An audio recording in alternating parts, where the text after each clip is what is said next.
우리가 어떤 행동을 하면서 뭔가 아니다 싶으면 나는 도대체 왜 이럴까 생각을 하게 되잖아요. 불편하다고 생각하면서도 습관적으로 그 행동을 하게 되는 걸까? 그런데 사실 우리가 왜 이럴까 고민하는 많은 부분이 나뿐만이 아니라 나를 포함한 한국인들에게 정말 많이 보이는 특징이기도 하거든요. 자, 그렇다면 한 번쯤 궁금증을 가져봐야 되겠죠. 대한민국의 사람들은 대체 왜 이럴까? 우리 일상 곳곳에 숨어있는 우리들의 심리. 2022년 대한민국에 살아가는 모든 분들의 심리를 읽어드리겠습니다. 요즘 우리 주변에서 급격하게 사용 빈도가 늘어나고 있는 말이 하나 있죠. 저거 극혐이지 않니? 진짜 극혐! 그냥 싫은 걸 넘어서 극혐이라니 좀 너무하다 싶은 말이기도 하죠. 인터넷에서 찾아볼 수 있는 댓글들은 물론이고요. 실제 우리가 일상적인 대화에서도 이 말을 사용하는 분들을 심심찮게 보게 되고요. 그리고 자신 역시도 이런 말들을 꽤 자주 쓴다는 걸 인정하실 수밖에 없을 겁니다. 자, 그런데 좀 이상하지 않나요? 왜 이렇게 주변에 싫은 게 많아진 걸까요? 우리 주변에 극혐이 점점 늘어나는 이유, 오늘 심리 읽어드립니다에서 읽어드리겠습니다. 안녕하세요. 인지심리학자 김경일입니다. 혐오라는 말 자체가 사실 진짜 극도로 싫어하는 거잖아요. 그런데 그렇게 단어에 극을 붙여서 극혐이란 말을 만들어내서 우리는 자주 쓰고 있습니다. 이 혐오라는 것, 대체 인간에게 왜 생기는 감정인 걸까요? 사실 인간에게 혐오란 꼭 필요한 감정입니다. 그 감정이 없으면 제대로 생존할 수가 없기 때문이에요. 썩은 음식 혹은 배설물 이런 거 떠올리기만 해도 어떠세요? 드실 수 있을 것 같으세요? 아니죠. 바로 피하고 바로 회피하는 게 내 생존에 더 유리하기 때문에 그 유리한 행동을 만들어내기 위해서 태어난 감정이 바로 혐오라는 겁니다. 부정적인 감정을 느껴야만 만지거나 먹지 않거든요. 뭘까? 맛은 어떨까라고 쓰잘데기 없는 호기심 가졌던 30만 년 전의 호모사피엔스들은 어떻게 됐을까요? 오래 생존하지 못했겠죠.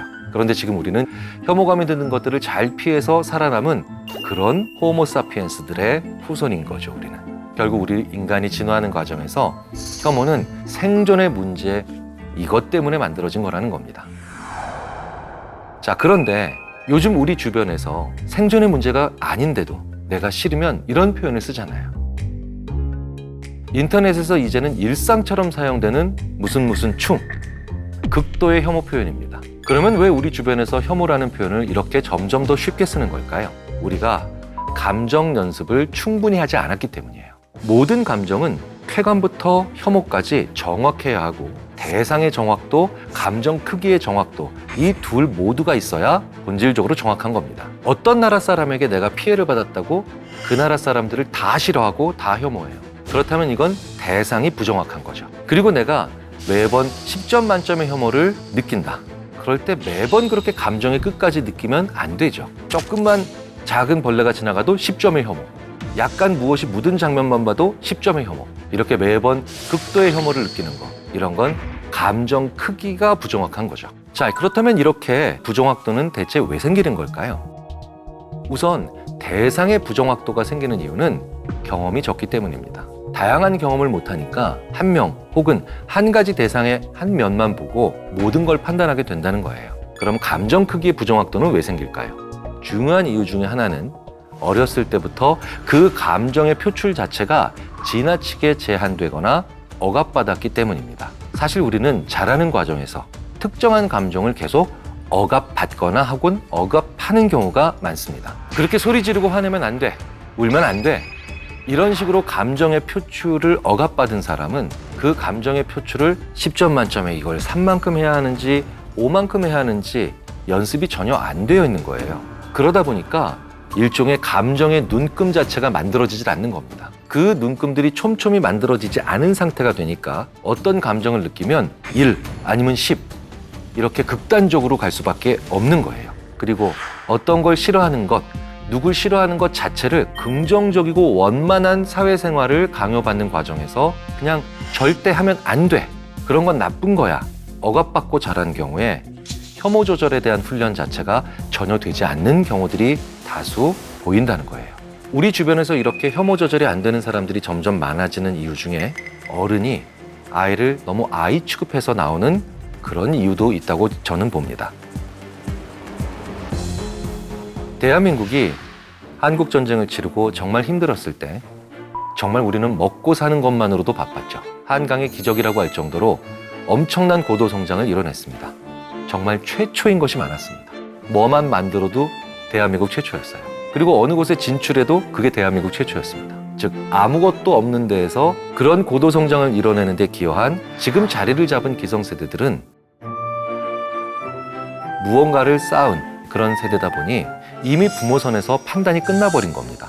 그러다 보니 자기의 자녀 세대에게 이걸 해, 이게 아니라 이건 하지 마, 이렇게 말하는 게 너무 많은 거예요. 혐오라는 감정이 뭘까요? 강하게 피하고 싶은 감정이죠. 그런데 그걸 스스로 학습하는 게 아니라 이 혐오를 해야 될 것도 부모가 알려주는 경우가 의외로 많습니다.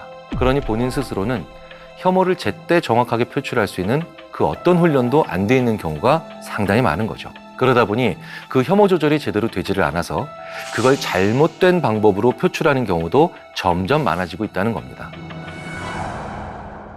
더 문제가 되는 건 극혐, 무슨 충, 이런 너무 싫다는 표현 자체에 익숙해지고 있다는 거예요. 혐오라는 감정은 정말 극단적인 것인데 그 극단의 끝으로 가서 아주 쉽게 발설이 돼버리는 거예요. 특히 혐오는 한번 나타나면 아주 전염성이 강합니다. 그러다 보니까 정말 최악의 경우 이런 게 범죄로 이어지기도 한다는 겁니다. 실제로 코로나 팬데믹 이후 최근에 혐오 범죄 수가 급증했다는 연구 결과도 다수 발표될 정도죠. 인종이라든가 성 정체성 외에도 나이, 종교, 성별, 심지어 직업, 이렇게 온갖 것에 혐오를 붙인 범죄들이 늘어나고 있다는 겁니다. 우리 주변에 이렇게 극도로 싫어하는 것이 많아질 수밖에 없는 이유가 또 하나 더 있습니다. 무언가 극도로 싫어한다는 이 혐오는 생존과 관련된 문제거든요. 그러면 이런 감각이 가장 활성화될 때가 언제일까요? 바로 생존에 대한 불안감이 커질 때겠죠. 그런데 많은 사람들이 엄청 자주 하고 잘하는 게 있죠. 바로 무슨 일이든 순위 매기기, 이른바 랭킹 만들기가 너무 심하다는 거예요.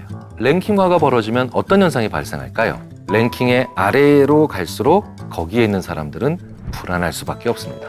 내가 도태되는 것 같은 느낌이 강하게 드니까요. 도태라는 것이 바로 자연의 법칙에선 멸종 혹은 생존의 위협, 바로 이런 걸 의미하지 않습니까? 가장 돈 많이 버는 직업 순위, 심지어 4차 산업혁명 시대에 없어질 직업의 순위, 이런 것들이 발표됐는데 내 직업이 거기선 또 심지어 아주 상위에 랭크돼 있다. 정말 너무 많이 불안할 거예요. 그렇다면 나를 위협하는 위에 있는 순위에 있는 사람들 미워할 수밖에 없게 되죠. 그런데 문제는 우리 사회에 무언가를 평가하는 잣대가 너무나도 획일화되어 있다는 겁니다. 그 직업의 사회적 기여도, 그 직업이 가지는 의미, 그 사회를 이루고 있는 다른 사람들에게 미치는 영향력, 이런 다양한 걸 거의 보지 않죠. 이건 직업이 아닌 다른 분야에서도 마찬가지입니다. 아파트를 봐도 가격이라고 하는 그 잣대로만 평가되기 때문에 아파트가 심지어 이제 화폐의 가치로 전도되는 부작용을 우리가 느끼고 있죠. 그리고 이럴 때 그런 단일화된 가치에서 처질 때 심리적 생존감에 위협을 받는 사람들 다수가 생길 수밖에 없고 결국 갈등의 골은 점점 더 깊어질 수밖에 없다는 거예요. 이 현상은 취업, 사회 진출, 그리고 지역, 성 정체성과 관련된 모든 것들에 의해서 일어나고 있는 현상들입니다. 자, 그렇다면 혐오 표현을 줄여야 되겠다면 가장 좋은 방법이 있습니다. 저 사람은 저럴 수 있어. 바로 이 점을 인정하는 거죠. 오로지 자기가 살아온 과정에만 맞춰서 그 잣대로 남의 모든 걸 평가하는 건 이걸 피해야 한다는 거예요. 프랑스의 작가 폴 브루제가 자신의 작품인 정오의 악마에서 이런 말을 했죠. 생각하는 대로 살지 않으면 사는 대로 생각한다. 내가 지금까지 개인주택에 살았으니까 아파트는 별로야. 내가 지금까지 도시에 살았으니까 농촌은 살 곳이 못 돼. 이게 다 사는 대로 생각하는 겁니다. 그렇다면 생각하는 대로 사는 건 뭘까요? 내가 살아왔던 농촌에는 어떤 장점이 있을까? 내가 살아왔던 아파트에는 어떤 장점이 있을까? 내가 살아온 삶에는 어떤 장점과 강점이 존재할까? 이런 걸 생각해 보는 겁니다. 그걸 돌아보지 않기 때문에 생존에 대한 불안감을 누군가가 자극하면 우리는 너무나도 쉽게 가질 수 있는 혐오의 감정으로 그 유혹에 빠진다는 겁니다. 스스로 자신이 가진 것에 대한 존중감이 없다면 앞으로도 계속 무언가를 싫어하는 데 에너지를 쏟는 사람이 될 수밖에 없다는 거예요. 그리고 이런 혐오의 반응을 느꼈을 때 그 반응도 중요합니다. 싫다는 반응을 어떻게 다루느냐가 여러분들의 인격을 나타내기 때문이죠. 사실 혐오라는 건 우리가 어쩔 수 없이 느끼는 자연스러운 반응, 즉 리액션일 수 있습니다. 그런데 그 너무 싫다는 반응을 곰곰이 생각해보고 난 다음 다양한 접속사를 붙여서 그러니까 이렇게 하자, 그럼에도 불구하고 이렇게 하자라고 하는 건 결정입니다. 우리의 뇌가 시키는 본능적인 싫다는 감정을 가지고 그 이후에 어떻게 해야 하는지는 우리가 선택하는 문제라는 겁니다. 그러니 그걸 어떻게 대응하느냐가 그 사람의 성숙도를 의미한다는 겁니다. 싫어하는 것을 이렇게 계속 늘려나간다. 정말 중요한 문제가 생기겠죠. 바로 아무것도 바꿀 수 없는 그런 세상으로 간다는 걸 의미합니다. 이런 게 참 조화가 아니라 이런 건 혐오한다라고만 한 사회가 나아갈 때 그 끝을 보여준 게 바로 2차 세계대전과 나치, 그리고 그 핵심의 히틀러였습니다. 그렇다면 무언가를 싫어할 때 왜 그런 생각을 하게 됐는지, 서로 타협점은 없는지 그걸 고민해야 한다는 거죠. 우리가 무언가에 대해서 느끼는 혐오, 가질 수 있는 생각입니다. 우리는 혐오라는 감정을 통해서 멸종하지 않았습니다. 하지만 분명한 건 이 혐오라는 감정을 잘못 사용하면 멸종하게 된다는 걸 잊으면 안 되겠습니다. 대한민국 사람이라면 누구나 한 번쯤 해본 고민이 있을 겁니다. 오늘 헤어스타일이 너무 이상해, 마음에 안 들어, 이런 느낌이 든다면 오늘 아무도 만나기 싫어지시죠. 심지어는 어디서 오늘 옷이 조금 이상하다는 소리를 들으셨어요. 그러면 당장 집에 가서 옷 갈아입고 나오거나 그냥 집에 들어가서 쉬고 싶을 때 있으시죠. 게다가 이런 경험도 있으실 거예요. 다른 사람의 결혼식에 가는데 나 대체 내일 무슨 옷 입고 가지? 물론 평소에 나갈 때도 이런 고민 많이 하시지만 사람들이 많이 모이는 결혼식 같은 행사에 갈 때 어떤 옷 입지 고민 안 해본 분들 안 계실 겁니다. 그리고 혹시 내가 고민을 안 하고 대충 입고 나간다 해도 제 아내가 저한테 이런 말을 자주 하죠. 당신 그렇게 입고 나가면 내가 뭐가 되겠어? 실제로 제가 한 달에 최소 5회 이상 듣는 얘기입니다. 한마디로 제대로 갖춰서 잘 입고 나가라는 거죠. 나뿐만 아니라 내 가족들까지도 어떻게 입는지 신경 쓴다는 거예요. 저를 비롯해서 제 주변의 많은 분들이 나를 어떻게 볼까? 이런 신경 쓰는 사람들 정말 많습니다. 그런데 이게 좀 극단적으로 강한 분들은 외출 전에 단장하는데 몇 시간씩 소요하기도 합니다. 외출 전 준비 기간이 오래 걸린다는 건 대한민국의 부부, 연인 간의 단골 싸움 주제이기도 할 만큼 일반적이죠. 도대체 왜 남의 시선에 이렇게 과도하게 우리는 신경을 쓰는 걸까요? 그리고 특히 남의 시선을 더 많이 의식하는 사람들의 심리에는 어떤 비밀이 숨겨져 있는 걸까요? 심리 읽어드립니다. 오늘은 남의 시선을 신경 쓰는 나와 내 주변 사람들의 심리, 모두가 궁금한 대한민국의 심리를 읽어드리겠습니다. 안녕하세요. 인지심리학자 김경일입니다. 우리 한국어 중에 외국어로 번역하기 유독 힘든 말들이 있다고 합니다. 대표적인 것이 한국어의 정, 그리고 한, 이런 말들이죠. 그런데 체면, 칠해, 이런 말 역시 외국어로 쉽게 번역하기 어렵다고 합니다. 물론 비슷하게 쓸 수 있는 대응되는 단어들이 있기는 하지만 우리가 알고 있는 이 체면이나 체면치레와 같은 아주 복합적이고 미묘한 단어를 완벽하게 설명할 수 있는 단어는 아니라고 하더군요. 그리고 심지어 외국의 학자들이 한국을 체면의 문화라고 표현할 정도라는 그런 이야기도 있습니다. 그런데요, 보통 우리가 이 체면이라고 생각하는 것, 이게 뭘까요? 대부분 겉모습에 해당되죠. 물론 어디에 가서 어떤 행동을 하느냐도 매우 중요하지만 우리가 쓰는 체면 차린다라는 표현들의 기본은 대부분 겉모습에 관한 것들입니다. 자, 그렇다면 우리 주변의 많은 사람들이 그토록 보여지는 걸 중요하게 생각하는 이유는 뭘까요? 바로 주체성 때문인 것 같습니다. 사회심리학에서 문화를 연구하는 심리학자들은 이구동성으로 하는 얘기죠. 대한민국 사람들이 누구나 다 강하게 주체성을 가지고 있다. 그렇다면 주체성의 핵심이 뭘까요? 바로 내가 세상의 중심이라는 뜻입니다. 나를 위주로. 그러니까 일종의 심리적인 천동설인 거예요. 이렇게 내가 세상의 중심이다라고 느끼다 보니까 남들에게 비치는 나의 모습 역시 관심이 많을 수밖에 없게 됩니다. 고려대학교 심리학과의 허태균 교수가 많이 하시는 얘기도 외국인이 보는 한국인만의 주체성을 보여주는 문화가 있다는 거죠. 이른바 한턱낸다. 이건 역시 한국인의 주체성과 정말 관계가 깊은 대목이기도 합니다. 우리는 보통 한턱낸다라고 하면 어떤 생각을 하나요? 보통 그날 그 자리는 내가 내는 거야 라고 생각을 하잖아요. 그런데 외국인이 보는 시선은 사뭇 달랐습니다. 한국인이 한턱낸다는 건 그날 그 자리 혹은 그 식사 모임의 비용을 자기가 다 낸다라는 그런 단순한 뜻이 아니라는 거예요. 그날 자기가 제일 말을 많이 하겠다는 뜻이래요. 그러니까 그 자리에 주인공이 되겠다는 뜻인 거죠. 주인공이 되겠다는 뜻은 한턱 낸다. 그러니까 우리는 비용을 지불하는 수고를 아끼지 않고서라도 그 자리에 주인공이 종종 되고 싶어하고 나를 중심으로 돌아가는 걸 즐기고 있다는 거죠. 그러니까 내가 뭘 하든 다들 나를 보고 있고 나에게 주목하고 있다. 이런 생각이 더 강하게 들 수밖에 없게 되겠죠. 그러니까 그렇게 모든 사람이 나를 보고 있을 때 내가 어떻게 보이느냐가 어떻게 중요하지 않을 수가 있겠습니까? 자아가 형성되면서 강한 주체성은 두 가지 방향으로 만들어집니다. 오직 나만 중요한 사람, 이른바 my way. 또 다른 하나는 남들이 나를 보는 걸 중요하게 생각하는 사람, 그리고 보여지는 걸로 주체성을 키우는 사람이라면 당연히 남의 시선은 매우 중요하겠죠. 자, 그렇다면 우리가 보여지는 것을 가장 신경 쓰는 곳 어디일까요? 바로 여러 사람, 즉 다수가 모이는 곳이겠죠. 그것도 내가 아는 여러 사람이 모이는 곳. 대표적인 곳이 바로 결혼식, 동창회, 친척 모임 같은 곳이겠죠. 그렇다면 가기 전에 뭘 입어야 할까? 뭘 들어야 할까? 뭘 타고 가야 할까? 너무 신경 쓰이지 않겠습니까? 저한테 정말 많은 분들이 물어보시는 질문이 있습니다. 왜 가족같이 가까운 사이에서도 그 사람이 나를 어떻게 볼지 신경 쓰고 잘 사는 것처럼 보여주고 싶을까요? 가까운데도 왜 이렇게 보여주는 것에 집착할까요? 그럴 때 우리가 한번 곰곰이 생각해 봐야 할 대목이 있습니다. 우리가 진짜 그 사람이랑 가까울까?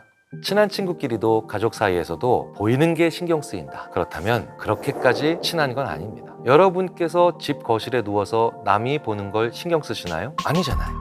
내가 안 꾸민 모습을 보인다고 해서 그 사람이 나에게 실망하고 나를 떠나거나 무시할 거라고 생각 안 하시잖아요. 그러니까 남이 보는 게 신경 쓰인다면 결국 안 친하다는 겁니다. 우리 관계가 항상 똑같을 수는 없잖아요. 지금 이 순간은 우리가 굉장히 중요한 공동운명체 같지만 사실 상황의 변함에 따라서 얼마든지 느슨해지고 거리감 생길 수 있습니다. 보이는 게 신경 쓰인다? 언젠가는 정말 너무 가깝고 친했을 수 있지만 지금은 아니라는 겁니다. 친한데도 어떻게 보일까 신경이 쓰인다?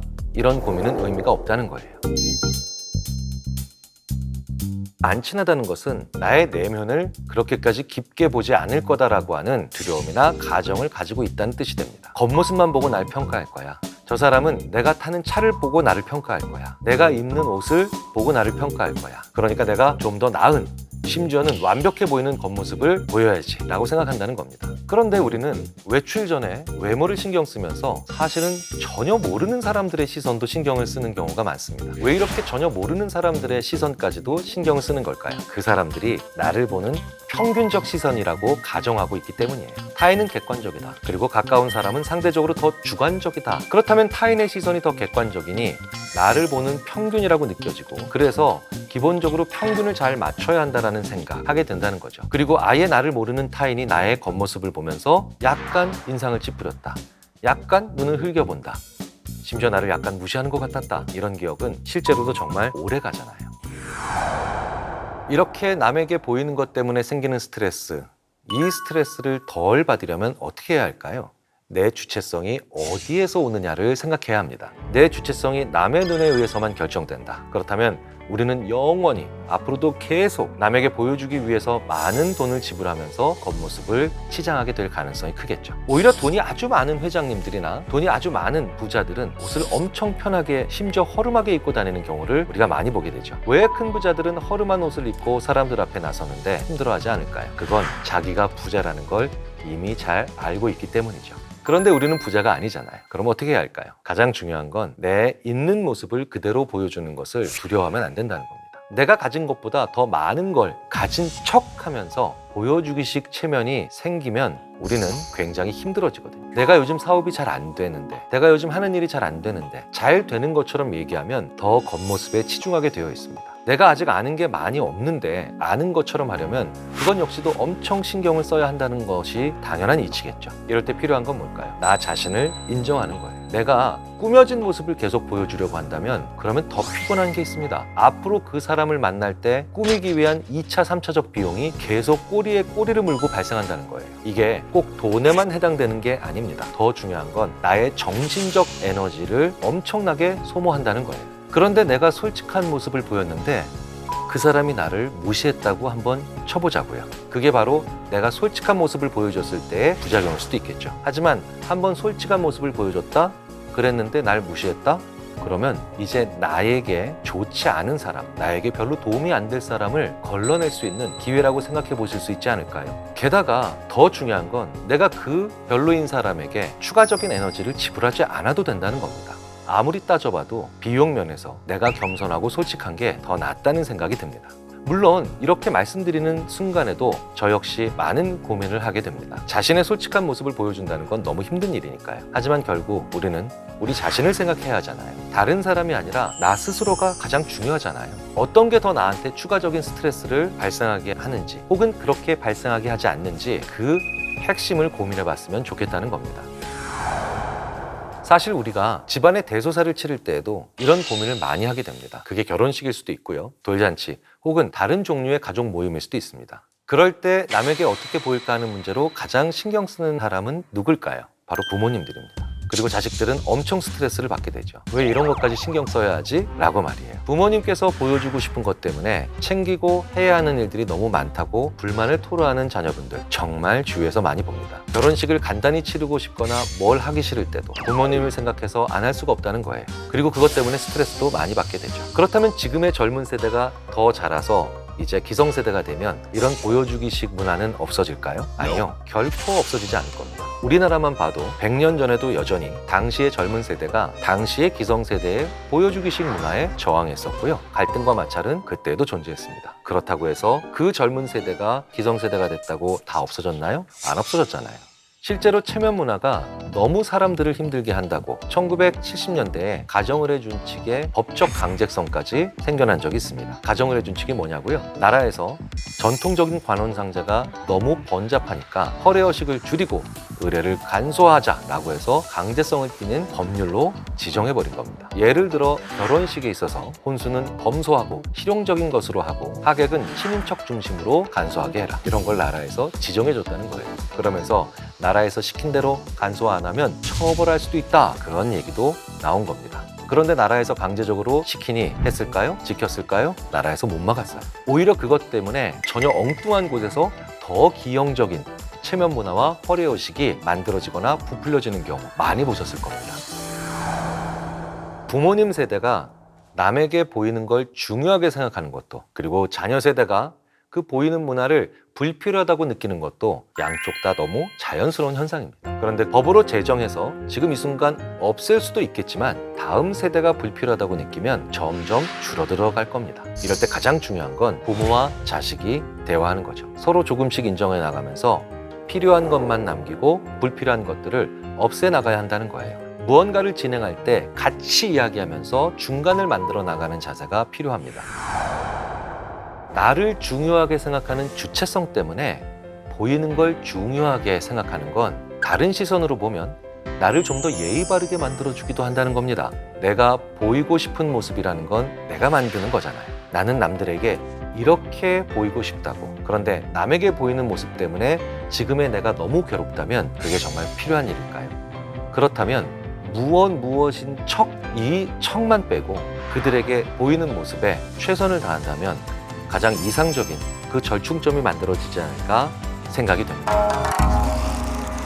오늘도 정말 궁금했던 우리 주변의 심리, 대한민국의 심리를 읽어드리겠습니다. 우리를 괴롭게 만드는 많은 것 중에서 가장 많은 사람들이 신경 쓰는 부동의 1위가 바로 인간관계입니다. 부인할 수 있는 분들 거의 없으실 거예요. 그리고 제가 인간관계에서 나오는 문제점들에 대한 말씀을 드릴 때면 정말 빠지지 않고 많이들 질문하시는 게 하나 있습니다. 바로 가족에 대한 고민입니다.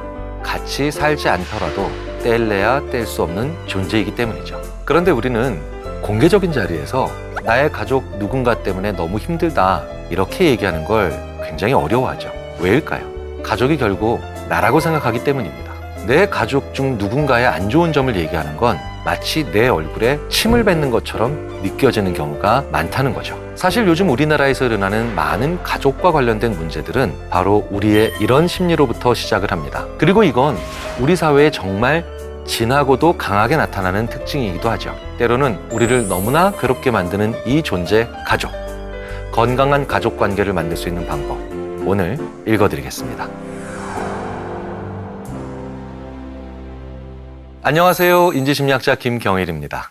우리 스스로도 인정하고 있지만 다른 나라의 연구자들도 부인할 수 없는 얘기가 있습니다. 한국 사람들은 유독 가족애가 강하다.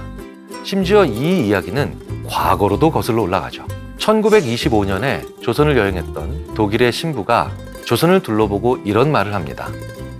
어찌 아이의 발이 땅에 닿지를 않는가. 어떨 때는 엄마가, 어떨 때는 할아버지가, 심지어 주변 이웃이라도 그 아이를 계속해서 안아주고 있다는 겁니다. 이렇게 성장하다 보니 어릴 때부터 유대감이 다른 문화보다 더 강할 수밖에 없다는 거죠. 물론 그렇다고 다른 나라에 가족애가 전혀 없는 건 아니죠. 리암 리슨이 연기한 자식을 위해 목숨을 건 영화 테이큰만 봐도 절절한 가족애 그리고 부성애를 느낄 수가 있습니다. 그런데 한국 가족이 더 끈끈하고 특별해 보이는 건 바로 가족의 다른 구성원과 나를 동일시한다는 거예요. 그렇다면 이렇게 한국인이 가족을 동일시하는 가장 큰 이유는 무엇일까요? 바로 우리의 가족이 애착 형성에 있어서만큼은 타의 추종을 불허하고 있기 때문이라는 거죠. 아이를 정말 많이 안아주면서 키우고 있기 때문입니다. 서양의 요람에서 키우는 문화와는 상당한 차이가 있다는 거예요. 아이가 비록 그때를 기억하지 못한다 하더라도 살이 맞닿는 이런 행동들은 바로 사람에게 엄청난 애착심을 만들어줍니다. 그리고 오히려 안아주고 그 피부가 닿은 기억을 생생하게 가지고 있는 이 부모는 더더욱 그렇다는 얘기죠. 그러니 이렇게 애착이 많은 나의 아이는 나와 같다 라는 감정까지도 연결이 된다는 거예요. 그리고 이런 생각들이 우리 문화 전반에 잘 퍼져 있고 스며들어 있다 보니 문화적으로도 학습된 현상이 나타나는 겁니다. 우리가 가족 구성원과 나를 동일시한다는 걸 정말이지 잘 느낄 수 있는 대목이 있습니다. 바로 교육열입니다. 한국의 교육열이야 정말 엄청나다는 거 누구도 부인할 수 없는 사실이죠. 아이의 성공은 결국 나의 성공이니 아이를 성공시키기 위해 더 강한 노력을 그 어떤 문화보다 더 많이 한다는 게 나타나는 현상인 거죠. 최근 화제가 된 드라마 이상한 변호사 우영우에 이런 대사가 있습니다. 이 나이가 되면 꼭 자식이 내 성적표 같아서. 이 말의 의미가 뭘까요? 자식이 내 기대를 어긋나게 했을 때 혹은 내가 기대한 것만큼 못 미치는 그런 상황이 되면 대단히 큰 위험한 문제가 될 수도 있다는 겁니다. 한국에서는 또 이런 생각도 있습니다. 가족의 치부는 곧 나의 치부다. 그건 역시 동일시하기 때문에 생기는 문제입니다. 이럴 때 가장 이상적인 것이 관계주의적 개인주의입니다. 각 개인의 주체성과 그리고 가족 관계의 끈끈함을 좀 더 유연하게 조화시키면서 조율해 나가자는 거죠. 그러니까 한마디로 아무리 좋은 가족이라 할지라도 그 사람이 나다라는 식의 생각은 좀 멀리 하는 것이 좋다는 겁니다. 우리나라 뉴스에 자주 나오는 유형의 사건 중에서 다른 나라 사람들의 시각으로 보면 정말 이해하기 힘들어하는 것들이 있죠. 바로 대표적인 것이 이른바 가족 동반 자살. 아이를 죽인 후 부모가 그 다음에 자살하는 사건들을 의미합니다. 사실 이 용어는 매우 잘못된 거죠. 동반 자살이 아니잖아요. 극단적 아동살해, 비속살해, 그 이후에 자신의 자살 이렇게 표현하는 게 더 맞습니다. 서양에서는 정말 드문 이런 사건들이 왜 우리나라에서는 반복해서 일어나고 있는 걸까요?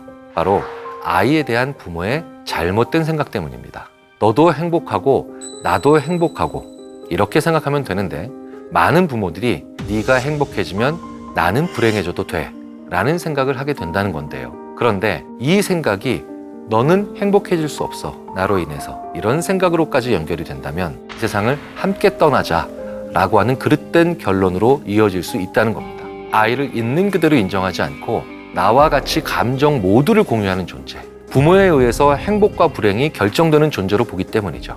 그러니까 이건 아주 극단적인 부모의 잘못된 생각입니다. 부모를 학대하는 자녀들, 가족 범죄 뉴스 역시 종종 볼 수가 있죠. 그런 범죄 역시 잘못된 가족 형태 혹은 극단적 동일시에서 나왔을 확률이 높습니다. 어릴 때 부모가 아이를 키우면서 하나의 인격체로 대하지 않은 거예요. 잘 대해주고 잘 보살폈지만 그럼에도 불구하고 아이의 의견을 물어보지 않은 겁니다. 내가 부모로서 아이에게 좋다라고 판단을 했으면 그게 곧 아이의 의견과 마찬가지다라고 생각을 해왔기 때문입니다. 이건 아이를 마구 학대하고 방치하면서 키웠다는 것과는 결코 다른 거죠. 그렇게 부모가 모든 걸 사전에 판단하면서 키워가면 아이는 어떤 생각을 자연스럽게 만들게 될까요? 내가 약해서 약자라서 나한테는 인격이 없구나 라는 생각을 하기가 쉽죠. 그런 과정을 거치면서 나오게 되는 부작용. 이제 서로 입장이 바뀌어서 부모가 나이가 들고 약자가 됐을 때 그렇다면 그 인격을 무시해도 된다라고 생각하는 그런 역전이 일어나는 경우가 자주 있다는 겁니다. 우리나라의 가족 형태가 곳곳이 다 문제점이 크다는 걸 말씀드리는 건 결코 아닙니다. 아주 극단적인 형태들을 말씀드리는 거죠. 그리고 그런 경우가 극단적으로 발현이 되는 사건이 바로 노부모 학대인 경우가 많습니다. 이런 문제는 학교의 교육으로 해결할 수 있는 사항이 아니겠죠. 이런 근본적인 존중감은 가정에서 만들어지는 겁니다. 성인이 되어서 이런 최악의 상황으로 발현되는 경우를 막기 위해선 결국 어릴 때부터 부모가 아이와 자신을 동일시하지 않는 그런 가정적 분위기가 매우 중요하다는 겁니다. 강의를 할 때 이런 질문을 하시는 분들이 많이 계십니다. 나한테는 너무 버거운 가족애 혹은 잘못된 가족애로부터 벗어날 수 있는 방법이 혹시 있을까요? 그럼 저는 항상 이렇게 답을 드립니다. 그 질문부터 어딘가 잘못된 것이 있는지 점검해 보시라고요. 본인이 그렇게 힘든데 그게 가족애일까요? 스스로 한번 되물어 보셔야 합니다. 기본적으로 잘못된 가족 형태가 만들어지는 이유 중 하나가 바로 가족애라는 것을 가장해서 가족에 대해 어떤 희생을 무작정 혹은 무한정 요구하거나 자신이 세운 기준만을 강요할 때 바로 잘못된 가족 형태가 만들어집니다. 내가 너무 괴롭다고 하는데 말이 전혀 안 통합니다. 가족이기 때문에 안 된다고 합니다. 그건 이미 대화가 가능한 시점을 지났다는 거죠. 가족이기 때문에 반드시 같이 살아야 한다. 가족이기 때문에 반드시 밥을 꼭 함께 먹어야 한다. 불편한데 왜 꼭 그래야 합니까? 가족이랑 함께 공존하는 빈도, 시간, 장소 이런 물리적 차원의 얘기들에 대해서 고민하는 걸 이상하다고 생각하시면 안 됩니다. 실제로 가족과 느슨한 관계를 맺으면서 오히려 사이가 좋아지는 경우도 많기 때문이죠. 일주일에 한 번 볼 때는 엄청 싸우다가 1년에 한 서너 번 정도 보니까 애틋해지는 그런 가족 관계도 많고요. 심지어 부부 중에서도요. 각방을 쓰면서 오히려 더 존중감을 가지는 경우도 있습니다. 그렇다면 가장 바보 같은 짓이 무엇이냐는 분명해지죠. 바로 내 가족에 대해 남의 규칙을 따르는 일입니다.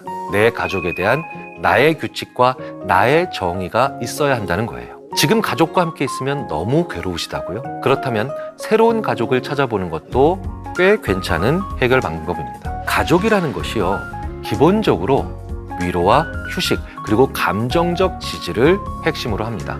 다시 말씀드려서 집에 들어가는데 너무 신나요. 흥분돼요. 이것도 이상한 거죠. 집에서는 편안하고 위로받고 재충전이 될 수 있어야 합니다. 그런데 그게 전혀 안 되는 가족이다. 그렇다면 당신이 생각하는 가족은 재구성될 필요가 있다 라는 말씀을 드리고 싶습니다. 다시 말씀드려서 가족이 너무 힘들고 불편하다고 해서 내가 문제가 많고 이상한 사람이다 라고 생각하실 필요는 없다는 거예요. 우리는 유독 가족에 대해서 이런 생각을 하면 죄책감을 느끼게 됩니다. 그건 역시도 가족과 나를 너무 많이 동일시하기 때문입니다. 과거에 비해서 현재 자녀 세대가 독립하는 시기가 점점 늦어지고 있죠. 그런데 그게 문제일까요? 아이들의 독립성이 낮아져서 오히려 더 늦은 시점까지 부모의 보호 아래서 자녀 스스로 부담 없이 성장할 수 있는 기회가 될 수도 있겠죠. 인간이 왜 고등동물이 됐을까요? 다른 대부분의 동물들은 아무리 길어도 1년 이내면 독립이 가능합니다. 그런데 인간은 꽤 먼 과거에도 10년 이상 걸렸고요. 지금은 더 늘어나고 있습니다. 그리고 20살이 넘은 제 딸도 여전히 독립하고 있지 않습니다. 그런데 이 점이 바로 인간이 지구를 정복한 이유 중 하나죠. 가족의 형태가 어떻든 가족이 어떻게 살고 있든 그런 게 나쁜다는 게 아니라는 거예요. 내 삶의 방식을 가족들에게 강요하고 있진 않은지, 강요받으면서 서로의 관계를 갉아먹고 있진 않은지, 우리가 진짜 지금 가족에 대해서 생각해 봐야 할 건 그 점이라고 생각을 합니다. 사람마다 무엇인가에 대한 자기 정의가 있어야 합니다. 가족에 대한 나의 정의는 혹시 어떠신지요? 그리고 가족이라는 것에 대한 자신의 정의를 다른 가족 구성원들과 한번 나눠보시는 건 어떨까요? 그렇다면 그 정의가 다른 구성원의 정의와 마주쳐서 충돌할 수도 있고 아니면 더 발전할 수도 있을 겁니다.